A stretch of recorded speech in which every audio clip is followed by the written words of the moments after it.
nani yango abosani makambo papa vertite sana mboka oyo biso bana wenge ba concert na biso liboso toza kobeta ezalaka na VV Center. Donc yango ni tomataka podium, yango ni tobetaka na ba instrument solo, yango ni tobetaka na ba salle mythique lokola na VV Center. Donc aida biso kaka biso te aida ba obaki liboso na biso na ba obaki sima na biso. Tinalo représenter bana wenge baza oya. Ngani na liboso. Oya bino nyos. Ngana eti. Okomona nazamona wenge oui. Na lobi na ye liboso. Na ko représenter bana wenge te. Mais na ye avant.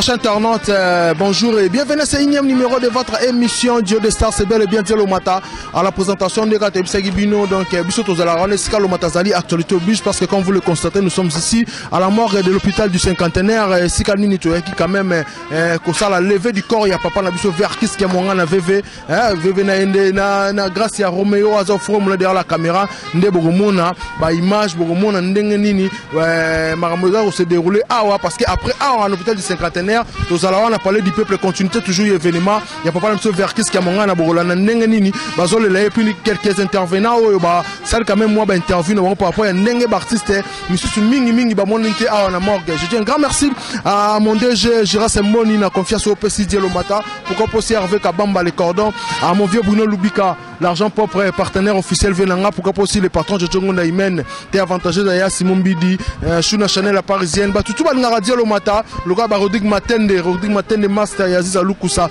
Chico Lubanda 2 fois maître Yaoui Angwana donc Roméo merci beaucoup donc to landa benama to continuer scope na to landa to la kisabande ko to balanda biso awa na chaîne na biso to na trop Congo source to continuer bena ko la kisabango ndenge nini makambu ezako se dérouler grâce à Roméo parce que yende après ça makambu Roméo to le ka quoi.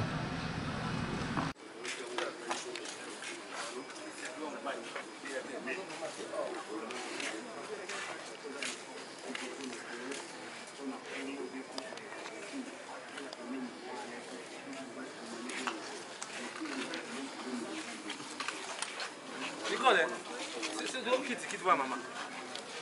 Vas-y, tu vas prendre.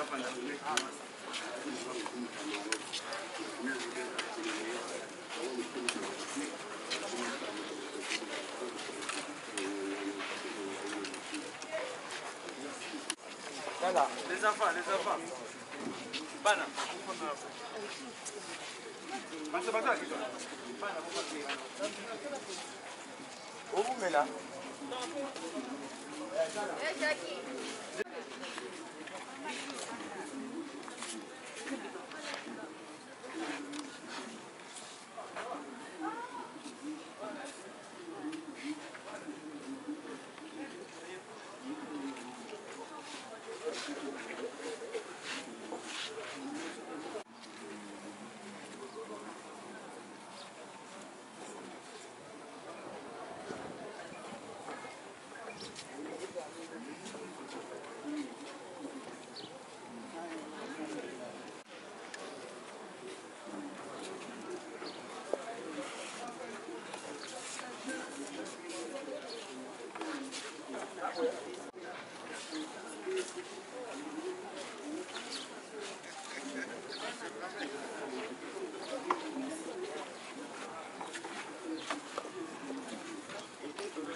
Organisation là.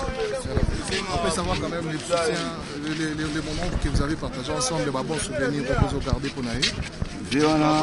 Zéana yé moto asala ikena koma to comprendre quand même ndenge nini le monde la musique ezala.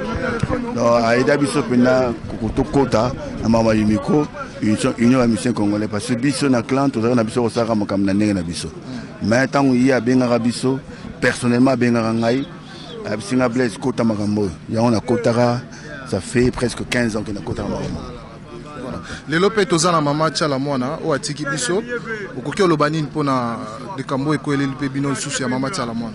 Il a passé mingi donc passé l'équipe biso makasi donc ekwe na moment moko nyonso mbale to lobika que toya to le labango elongo. Merci. Pas souvenir ni otikali nango ya papa Verkis ki abanga na Blaise.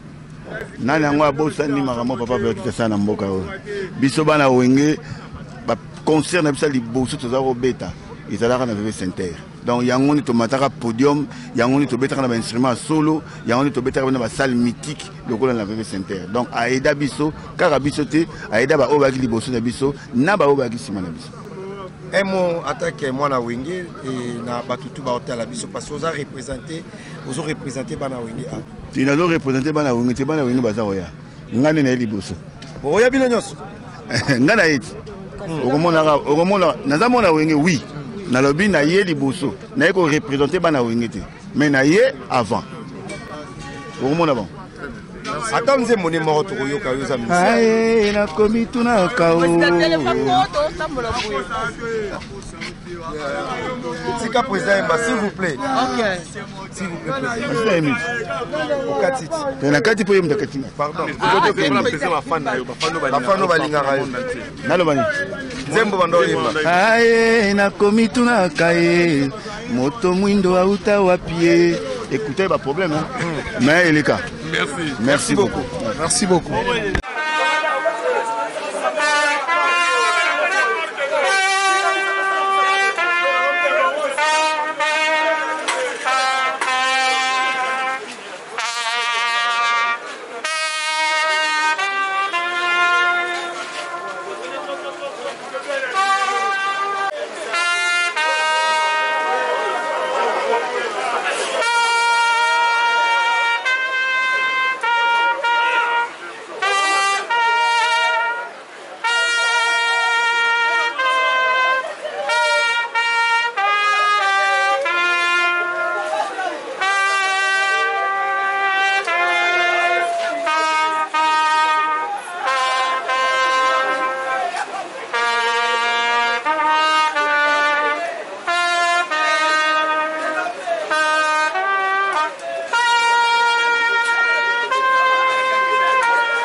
Deuxième carte.